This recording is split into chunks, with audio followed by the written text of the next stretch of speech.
Hello everyone, you are most welcome in today's class. Dharmendra English classes में आप सभी का स्वागत है।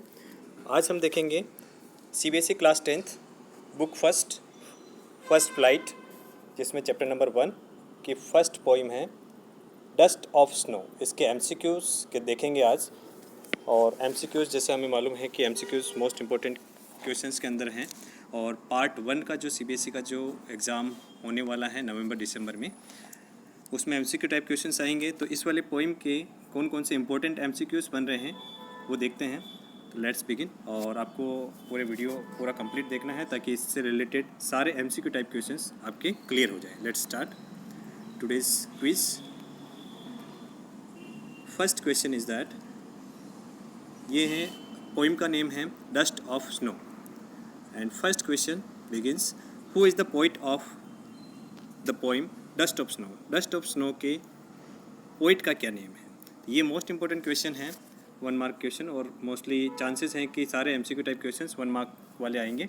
तो सारी पोइम्स के और सारे चैप्टर्स के राइटर का नेम और पोइट का नेम अपने को अच्छे से लर्न होना चाहिए, ताकि ये इंपॉर्टेंट क्वेश्चंस के अंदर आते हैं और एग्ज़ाम में आने के ज़्यादा चांसेस हैं इसके।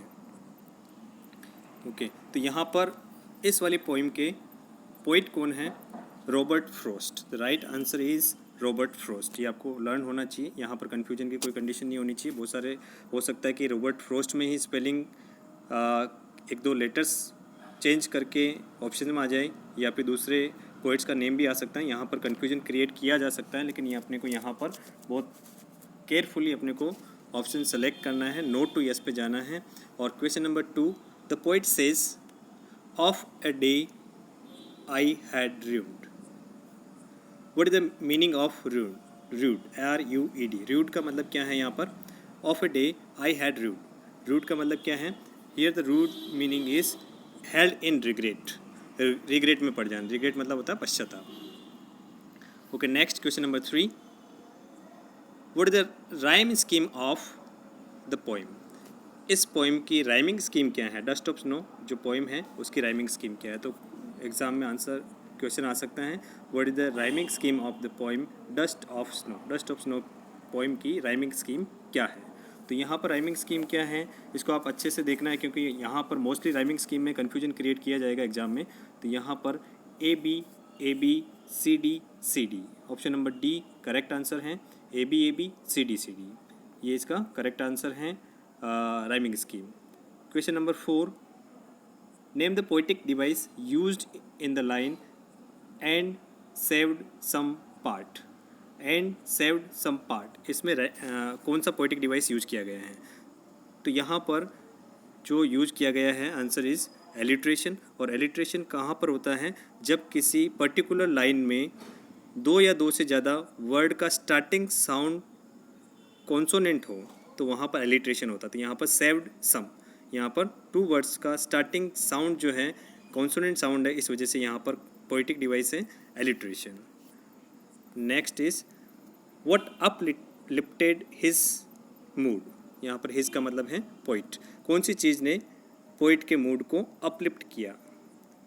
पोइट के मूड को कौन सी चीज़ ने अच्छा किया? Hemlock tree. हेमलॉक ट्री, हाँ ये करेक्ट हो सकता है। ऑल ऑफ दीज, ये अपन देखते हैं अभी।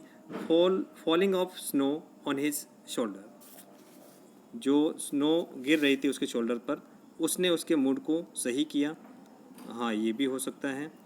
द क्रो, ये थोड़ा वो सही हो सकता है, लेकिन सारे ऑप्शंस में मोस्ट सूटेबल जो ऑप्शन है वो है option number C, falling of snow on his shoulder. जो वो हेमलॉक ट्री के नीचे बैठा था और ऊपर से क्रो ने शेक किया, थोड़ा क्रो हिला और उसकी वजह से स्नो उसके शोल्डर पर गिरी, इसकी वजह से उस पोइट का मूड अच्छा हो गया। तो यहाँ पर करेक्ट आंसर क्या है? Falling of snow on his shoulder. Next, name the poetic device used in the line has given my heart.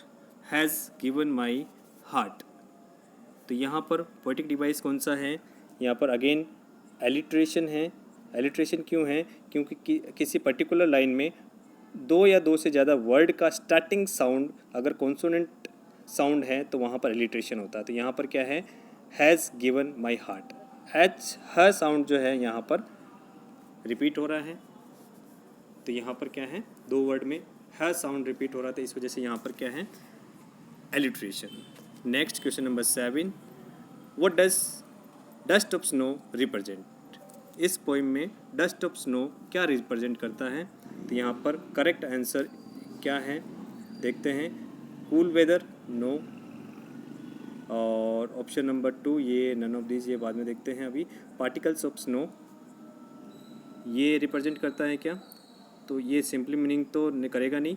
Option number सी जो है हीलिंग पावर ऑफ नेचर, ये करेक्ट मोस्ट सुटेबल ऑप्शन है इसका। Dust of snow क्या represent करता है? Healing power of nature, मतलब nature से जो हीलिंग पावर होती है, जो अपनी हेल्थ अच्छी हो जाती है, मूड अच्छा हो जाता है, उसको रिप्रेजेंट करता है dust of snow. Next question number 8, the crow and hemlock tree symbolise. Crow और हेमलॉक ट्री क्या सिम्बोलाइज करता है? तो यहाँ पर दोनों क्या सिम्बोलाइज कर रहे हैं? डेथ को सिम्बोलाइज कर रहे हैं, नो। सेलिब्रेशन को, नो। हैप्पीनेस, इसको भी नहीं कर रहा है। तो करेक्ट आंसर इज सोरो। ये दोनों जो है नेगेटिव करेक्टर माने जाते हैं, और नेगेटिव करेक्टर किसको रिप्रेजेंट कर रहे हैं? सोरो को रिप्रेजेंट कर रहे हैं, दुख को रिप्रेजेंट कर रहे हैं। Question number 9, in the poem dust of snow what is the meaning of hemlock? यहाँ पर इस पोइम में हेमलॉक का मीनिंग क्या है? तो जब हमने इसको पोइम को देखा, पढ़ा, तो यहाँ पर हेमलॉक का मीनिंग क्लियरली मेंशन है। मीनिंग में हेमलॉक का मतलब क्या है? अ पॉइजनस प्लांट, एक जहरीला जो पौधा होता है उसको अपन क्या कहते हैं? Hemlock. Next question number 10, why did the poet call it dust of snow?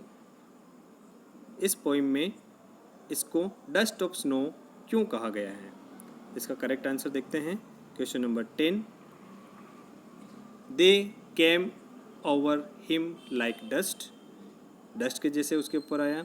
They felt like dust, dust के जैसे फील किया, तो ये भी करेक्ट नहीं है, ये भी नहीं है। They look like dust, no. और correct option is snow particles were too tiny. Snow particles, जो बर्फ़ के जो पार्टिकल्स जो थे, जो उसके पोइट के ऊपर गिरे, वो बहुत ही छोटे से थे, इसके वजह से इसको डस्ट ऑफ स्नो कहा गया है। तो correct answer is D, snow particles were too tiny. Question number 11, what are the two negative creatures that Frost used as carriers of positivity? इस पोइम में, डस्ट ऑफ स्नो पोइम में, कौन से दो नेगेटिव कैरेक्टर्स के बारे में बताया गया है? तो इसमें नेगेटिव कैरेक्टर्स कौन से हैं? Hemlock tree and crow, yes, this is the suitable answer. Snow and dust, no.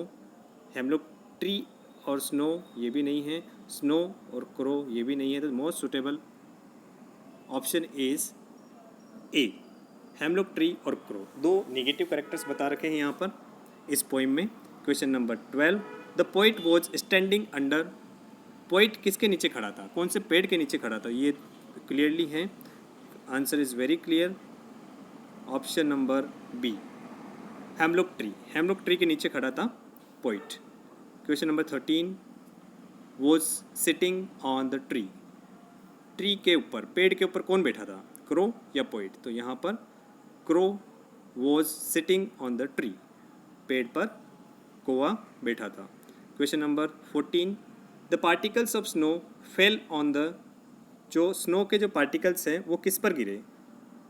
Very simple answer, poet, poet के ऊपर स्नो के पार्टिकल्स गिरे।